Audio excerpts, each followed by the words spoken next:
शादी रमजान से पहले रोजा रखने से पहले कोशिश करना अपने घर की सफाई सुथराई अच्छे तरीके से कर लेना, क्योंकि जो शख्स रमजान का मुंतजर रहता है, रोजा रखने के शौक में रहता है और अपने घर की सफाई सुथराई अच्छे तरीके से कर लेता है, तो उस घर में खुशहालियां बांटने वाले, रिज़्क बांटने वाले, रहमत के फरिश्ते उस घर में मुकीम रहते हैं। और जिस घर में रहमत के फरिश्ते मुकीम रहते हो, रिज़्क बांटने वाले फरिश्ते मुकीम रहते हो और खुशहालियां बांटने वाले फरिश्ते मुकीम रहते हो, वो घर अल्लाह ताला की पनाह में रहता है। और जिस घर में सफाई सुथराई का ख्याल ना रखा जाता हो, जिस घर में रहमत के फरिश्ते मुकीम ना रहते हो, वो घर शैतान के पिंजरे में बंद हो जाता है। उस घर में शैतान डेरा डाल देता है। एक शख्स हजरत सैयदना इमाम जाफर सादिक रज़ी अल्लाह ताला अन्हु की खिदमत में हाजिर हुआ, दस्त अदब को जोड़कर आज गुजार हुआ। या हजरत, मुझे बताया जाए कि वो कौन से गुनाह हैं जिनके करने से इंसान की कोई भी इबादत कबूल नहीं होती। वो कौन से गुनाह हैं और वो कौन से लोग हैं जिनकी ना नमाज कबूल होती है, ना रोजा कबूल होता है, ना हज कबूल होता है, ना ज़कात कबूल होती है। यहाँ तक कि तहज्जुद अल्लाह ताला की लाडली इबादत है। तहज्जुद अल्लाह ताला की लाडली इबादत है। तहज्जुद के सजदे हर किसी के नसीब में नहीं होते। तहज्जुद के सजदे हर किसी के मुकद्दर में नहीं होते। उन बदबख्त लोगों की नमाज तहज्जुद भी कबूल नहीं होती और उनकी नमाज उनके सरों से एक बालिश भी ऊपर नहीं जाती। कबूलियत के दरवाजे तक जाना तो रही दूर की बात। वो कौन से गुनाह हैं जिनके करने से इंसान की कोई भी नेकी, कोई भी इबादत कबूल नहीं होती। ये सुनकर हजरत सैयदना इमाम जाफर सादिक रज़ी अल्लाह ताला अन्हु ने फरमाया, ऐ बंदा खुदा, मैंने अपने बाबा हजरत सैयदना इमाम बाकर रज़ी अल्लाह ताला अन्हु से सुना, उन्होंने अपने बुजुर्गों से सुना, उन्होंने मेरे बाबा हजरत सैयदना मौला अली करमल्लाहु वजहुल करीम से सुना। हजरत सैयदना अली मुर्तजा शेर खुदा करमल्लाहु वजहुल करीम फरमाते थे कि मैंने अपने नबी से सुना, मेरे नबी ने फरमाया था, 5 गुनाह ऐसे हैं और ये 5 गुनाह करने वाले 5 आदमी ऐसे हैं, 5 अफराद ऐसे हैं जिनकी नमाज कबूल नहीं होती, जिनके सजदे कबूल नहीं होते। यहाँ तक कि इनकी नमाज इनके सरों से एक बालिश्त भी ऊपर नहीं जाती। एक बालिश्त यहाँ से लेकर यहाँ तक एक बालिश्त बनता है। इनकी नमाज इनके सरों से एक बालिश्त भी ऊपर नहीं जाती। कबूलियत के दरवाजे तक जाना तो रही दूर की बात, पहले आसमान तक पहुंचना तो रही दूर की बात, दूसरे आसमान तक पहुंचना तो रही दूर की बात, 7वां आसमान की बुलंदी पर जाना तो रही दूर की बात, हवाओं को फाड़ कर, फिजाओं को फाड़ कर कबूलियत के दरवाजे तक जाना तो रही दूर की बात, उनके सरों से एक बालिश्त भी ऊपर नहीं जाती। मुझे बताओ, जिनकी नमाज कबूल नहीं होती, जिनकी नमाज कबूलियत के दरवाजे तक नहीं पहुंच पाती, उनकी कोई और इबादत कबूल होती होगी? उनका रोजा कबूल होता होगा, उनकी तहज्जुद कबूल होती होगी, उनके सजदे कबूल होते होंगे, उनकी कोई और इबादत कबूल होती होगी? हालांकि नमाज तमाम इबादत में से अहम इबादत है, अल्लाह ताला की पसंदीदा इबादत है। इसी नमाज के बारे में मेरे करीम नबी ने फरमाया, सहाबा, नमाज मेरी आंखों की ठंडक है। जिसने नमाज कायम की उसने दीन को कायम किया और जिसने नमाज गिरा दी उसने दीन को गिरा दिया। मोमिन और काफिर के दरमियान फर्क सिर्फ नमाज का है। मोमिन नमाज पढ़ता है, अल्लाह के हुजूर झुकता है, इसलिए तो वो मोमिन है। काफिर नमाज नहीं पढ़ता, अल्लाह के हुजूर नहीं झुकता, सुबहान रब्बियल आला नहीं पढ़ता, सुबहान रब्बियल अजीम की तस्बीह नहीं पढ़ता, इसलिए तो वो काफिर है। सहाबा किराम के दौर में जो फजर की नमाज नहीं पढ़ता था और जो इशा की नमाज नहीं पढ़ता था, सहाबा किराम कहते थे ये तो है ही मुनाफिक, बंदा मोमिन हो फजर की नमाज छोड़ दे, बंदा मोमिन हो ईशा की नमाज छोड़ दे। एक उस्ताद क्लास पढ़ा रहे थे, बच्चे पढ़ रहे थे, उस्ताद क्लास पढ़ा रहे थे। उस्ताद ने सवाल किया, पूछा, बच्चों वो कौन से लोग हैं जो नमाज नहीं पढ़ते? वो कौन से लोग हैं जो अल्लाह के हुजूर अपना सर नहीं झुकाते? एक बच्चा कोने से खड़ा हुआ, कहने लगा, उस्ताद जी जो लोग काफिर है ना वो लोग नमाज नहीं पढ़ते। दूसरा बच्चा कोने से खड़ा हुआ, कहने लगा, उस्ताद जी जो लोग मर चुके हैं ना वो लोग नमाज नहीं पढ़ते। तीसरे कोने से एक बच्चा खड़ा हुआ, तोतले लहजे में कहने लगा, उस्ताद जी जिनको नमाज नहीं आती वो लोग नमाज नहीं पढ़ते। बच्चे तो जवाब देकर फारिग हो गए। उस्ताद सोचने पर मजबूर हो गया कि मेरा शुमार किन लोगों में होता है। उस्ताद सर पकड़ के बैठ गया, सोचने पर मजबूर हो गया कि मेरा शुमार किन लोगों में होता है। क्या मैं काफिर हूं जो नमाज नहीं पढ़ता? क्या मैं मोमिन नहीं हूं जो नमाज नहीं पढ़ता? क्या मुझे नमाज नहीं आती जो मैं नमाज नहीं पढ़ता? और क्या मैं मर चुका हूं जो नमाज नहीं पढ़ता?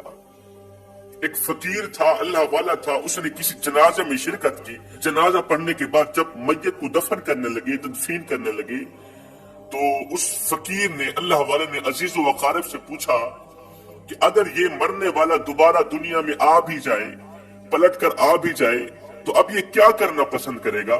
तो किसी ने कहा, जी ये इस्तगफार करना पसंद करेगा।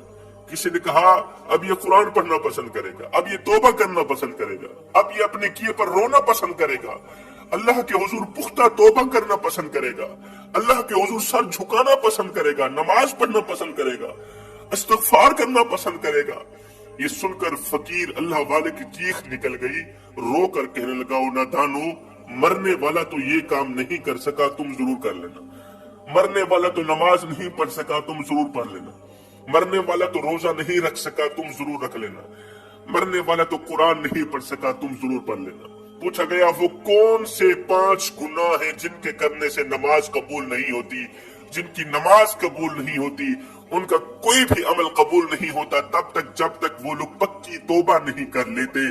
फरमाया, पहला शख्स सूद खोर इंसान, सूद का कारोबार करने वाला, सूद का बिजनेस चलाने वाला, सूद के कारोबार से अपनी औलाद को हराम का लुकमा खिलाने वाला, हराम का रिज़्क खिलाने वाला। कभी भी अपनी औलाद को हराम का लुकमा न खिलाना, औलाद के मुंह में हराम का लुकमा मत डालना, वरना याद रखना तुम्हारी औलाद की आंखों से ये हराम का लुकमा हया छीन लेगा, शर्म छीन लेगा, गैरत छीन लेगा।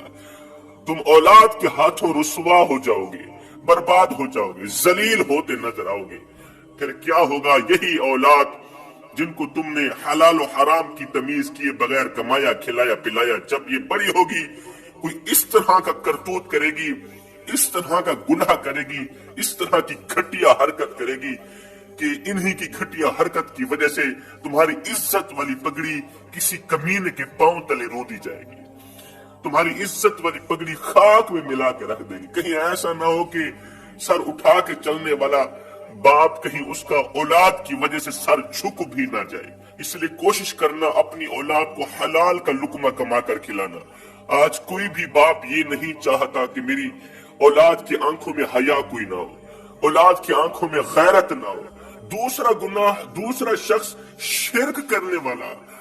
शिर्क करने वाले शख्स की नमाज भी कबूल नहीं होती, इसका रोजा कबूल नहीं होता, हज ज़कात कबूल नहीं होती तब तक जब तक ये अल्लाह से पक्की तौबा नहीं कर लेता।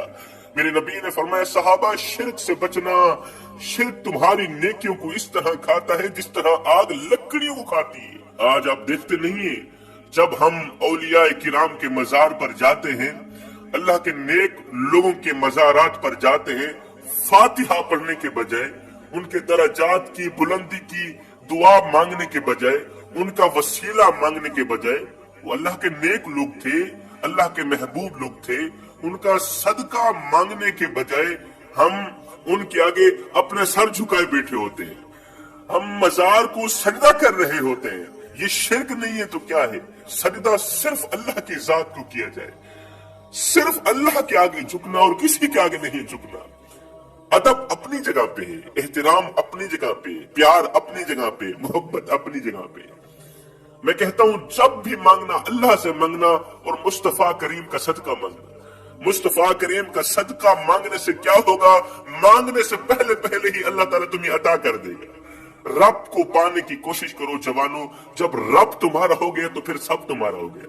شیخ سعدی فرماتے ہیں کہ میں نے کسی اللہ والے کو دیکھا، وہ چیتے کے اوپر سوار تھا اور اس نے ایک سانپ کو ہاتھ میں پکڑا ہوا تھا، لاٹھی کی جگہ استعمال کر رہا تھا، چیتے کے اوپر سوار تھا۔ جب میں نے دیکھا تو حیران رہ گیا، دنگ رہ گیا کہ چیتا بھی انسان کا دشمن اور سانپ بھی انسان کا دشمن، ان دونوں کی انسان کے ساتھ کیسے صلح ہو گئی؟